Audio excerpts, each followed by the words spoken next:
Welcome everyone to this week. I'm sure you've already taken a look at the content for this week and are kind of getting used to the concepts that are talked about with learning, such as classical conditioning, operant conditioning, things like that. Those are things that we will touch upon today in the PowerPoint. So for the final project, I wanted to just kind of talk about that a little bit. I want you all to pick something that you are passionate about. So it could be a mental health disorder, it could be a social experiment in any of the selections that I've showed you, and I can pull it up real quick here. And then from there, I want you to really dig in deep and try to figure out your own interpretation of that mental illness or that social experiment. So, for example, for the mental illness, I want you to look at biological and societal impacts on how mental illness develops, why it develops, especially in these particular mental health diagnoses.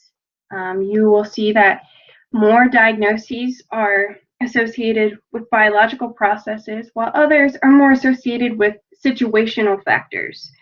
So situational factors are more so with personality disorders, while schizophrenia and some anxiety and depression is actually more associated with biological processes.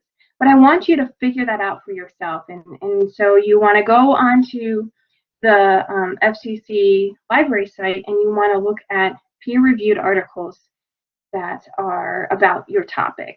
And you should find quite a few of them there, and it can just kind of narrow down. Now you could do depression as a manifest in African American women, or anxiety as a manifest in people who identify as transgender. So all these things can be kind of tweaked a little bit to get your own interpretation, which I hope that you do, just to, make it more personable and make it more important to, what you are interested in doing. Now, for the social experiments, what I'm looking for is some history of that social experiment, and also the implications of that social experiment, and also looking at it from today's point of view, that interpretation, and if the social experiment has been tried again.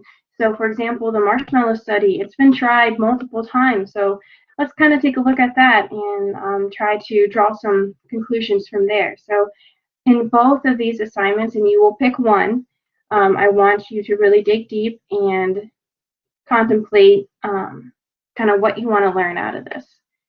So I'm going to share my screen.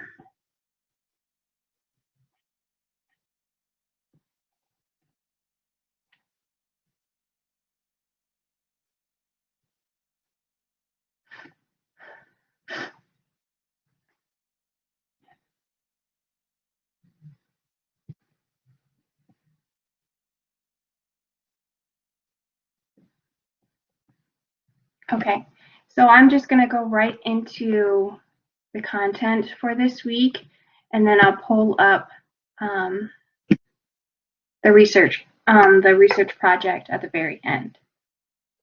All right, so let me go up to the actual beginning of the screen.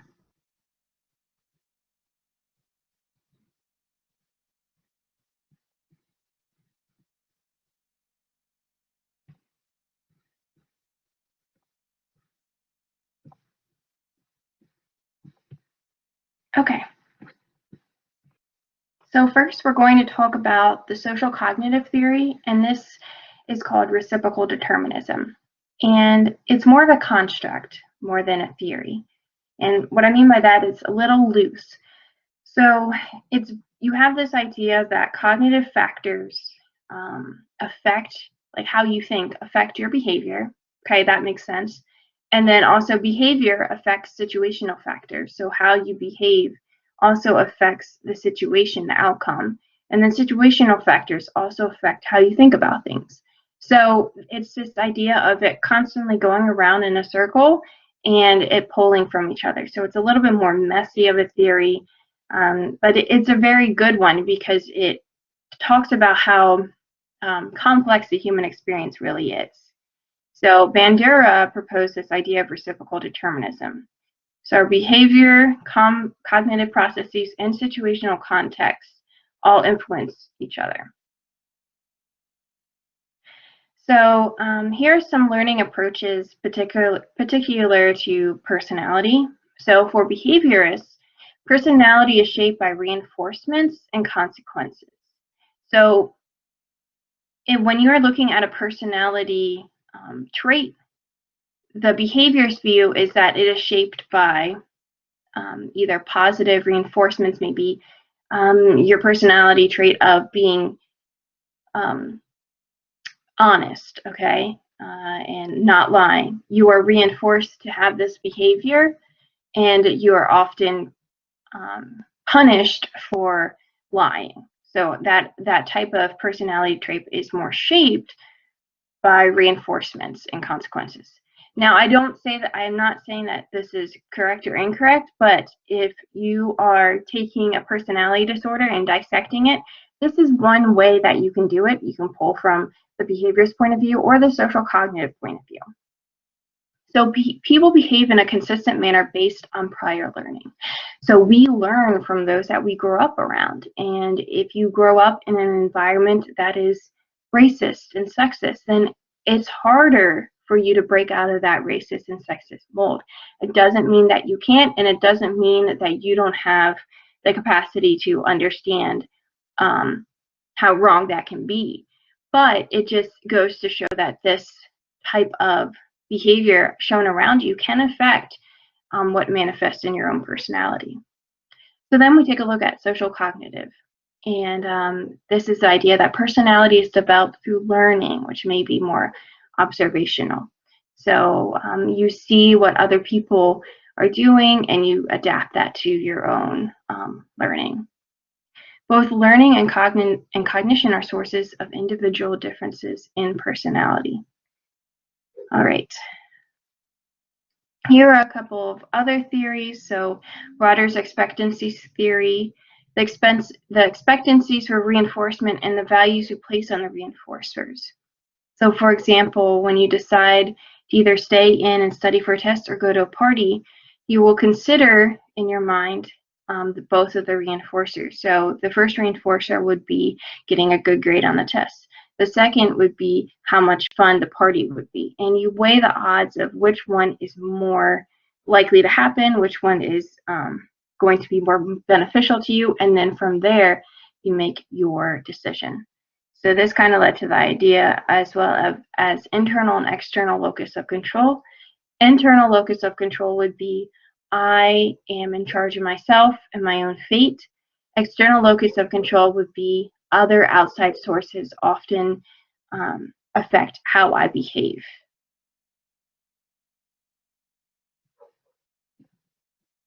All right, so we are going to go over classical conditioning, operant conditioning, cognitive learning, and observational learning. Now, we did go through briefly observational learning, but we're going to touch on it in more detail because Bandura developed the social learning theory, which we'll pull for the observational learning. Okay, hold on. Let me adjust here for a second.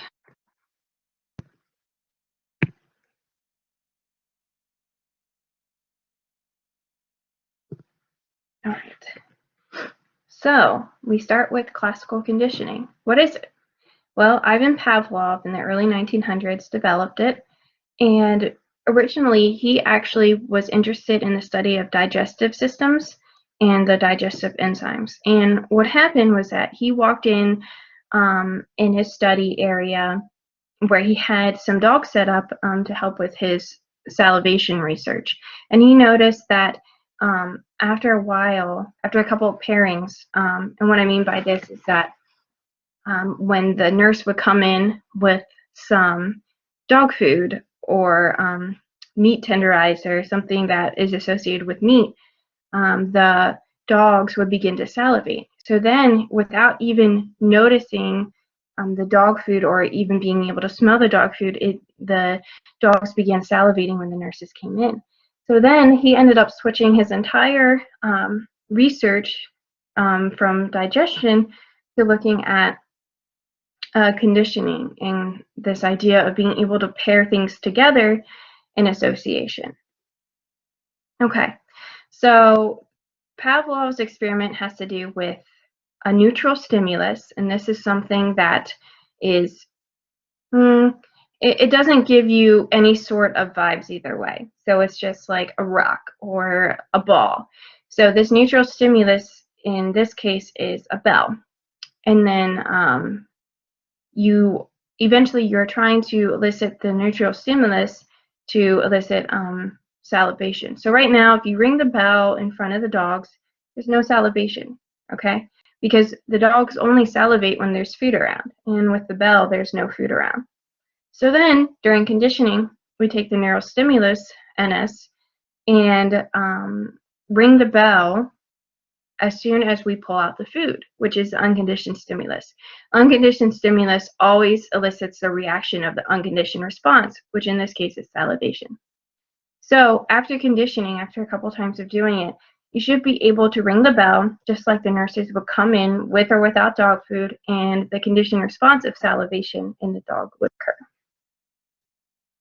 So I also showed you all a video of the office, the Pavlovian experiment, and this can kind of give way to explaining all this concept a little more. And I want you to think about examples of classical conditioning that you can think of from your own life. This is going to be tested. Okay, so I'm going to go back to kind of defining these different terms again. Unconditioned stimulus is a stimulus that elicits a particular response without prior training. So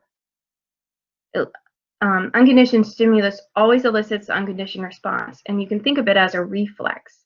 So when someone taps your knee, you kick it out real fast, or when you are touching something hot and you drop the pan. This is all related to reflexes, which is also related to this concept of unconditioned stimulus and unconditioned response.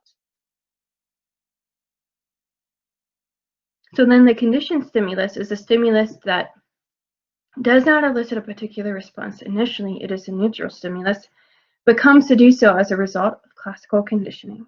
So conditioned response is the response that is eventually elicited by the conditioned stimulus after repeated pairings with unconditioned stimulus. So long story short, what you do is you basically are able to replace the meat tenderizer or dog food with a bell and be able to create the same unconditioned response, which is salivation. And this becomes a conditioned response. So the response is always going to be the same. That means that you did it appropriately. Okay, so we went through this. This is just looking at the acronyms for it.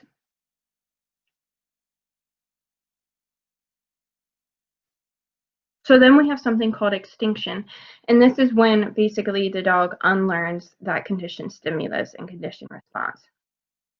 So if you have the conditioned response and you don't pair it with the dog food for a long period of time, then the dog will no longer salivate when approached by the bell or to hear the bell. So what you have to do is you have to intermittently have the unconditioned stimulus there. So maybe a dog treat or dog food every like 4th or 5th response, or whatever you may do it. And then from there, the conditioned response will become stronger and prevent that extinction. All right, so now we move on to operant conditioning. So this was developed by Skinner. You might have heard something called the Skinner box. And this is the idea that operant conditioning occurs when a behavior is associated with a significant event. So it's kind of like an aha moment. So in this case, the rat was learning how to press the response lever and how eventually it would dispense the food or dispense the water. So this idea that if you do one thing, then another thing will occur. So how do we do that? Well, we have this thing called a reinforcer, which strengthens these behaviors. There is positive reinforcers and negative reinforcers. And we also have punishers, which decreases or weakens these behaviors.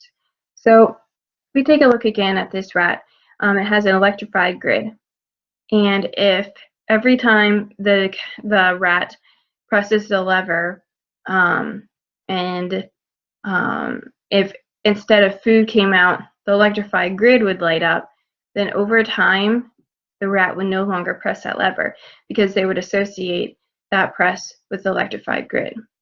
While in the meantime, if the electric grid is used as a way to reinforce the behavior, if the maybe there's two levers, and if the rat presses the wrong lever, then the electrified grid will go, and they won't get the food, and they also would get that negative reinforcement. So reinforcers are not seen as positive things, okay? Punishers are seen as a way to decrease behavior, and reinforcers are ways to seen as strengthen behaviors. And there's a difference between positive reinforcers, negative reinforcers, positive punishment, and negative punishment. And remember, the goal is to either increase the behavior or decrease the behavior. So we have a little chart right here. So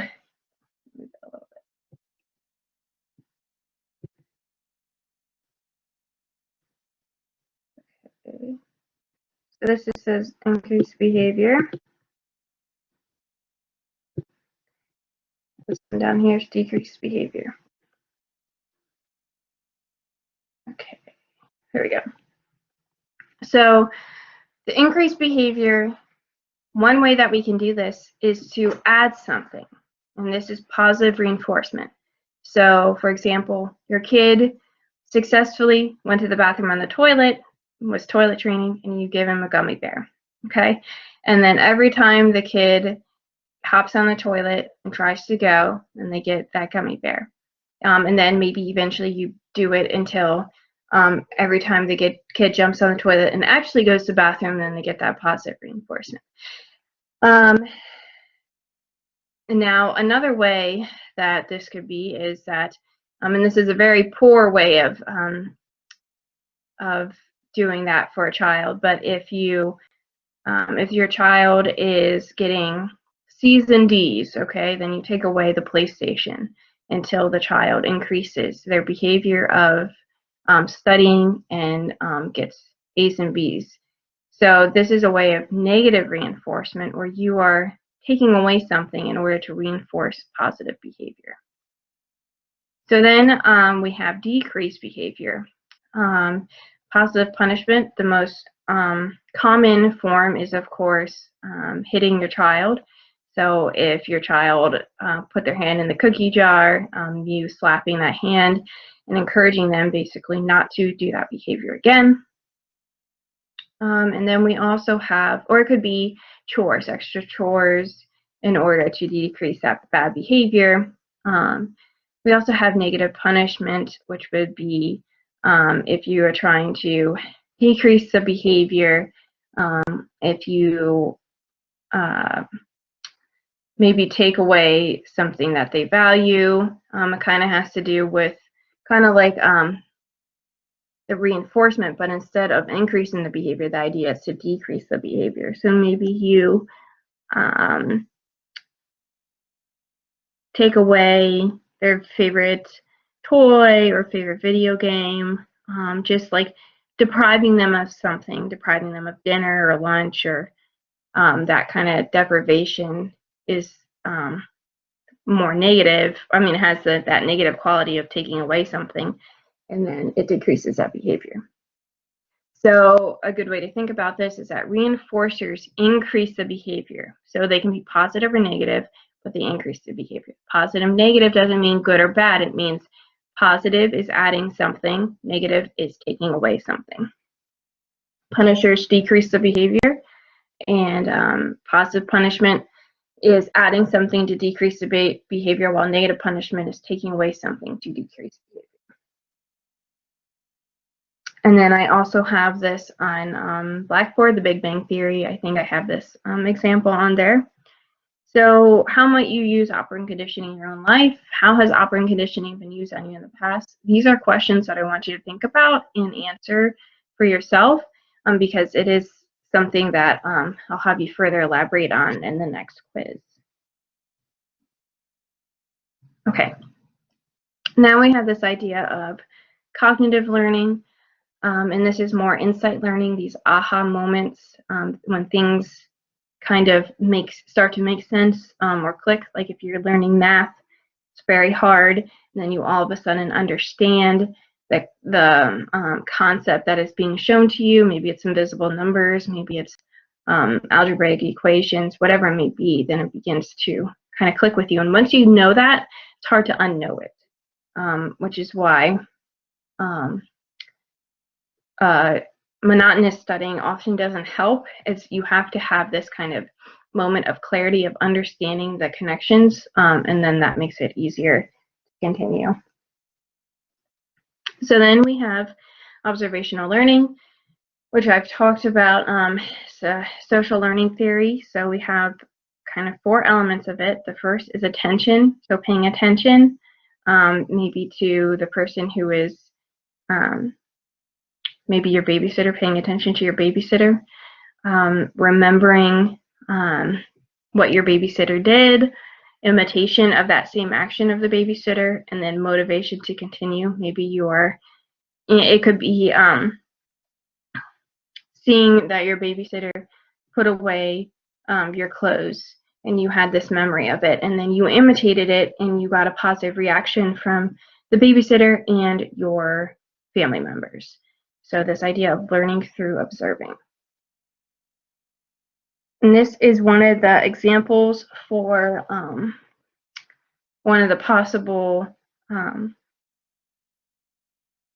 experiments that you can review in your final project.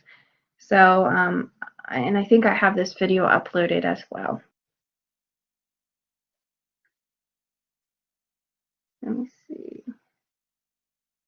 So these are just examples of different conditioned stimulus, unconditioned stimulus, conditioned response, and unconditioned response. And I'm just going to keep these up here for a little bit so that you can, take a picture of them or take a look at them, so that if you want to try to answer these, you can. And if you want to know the answers, you just have to email me. And I think I have this document uploaded on Blackboard. And then you have these as well.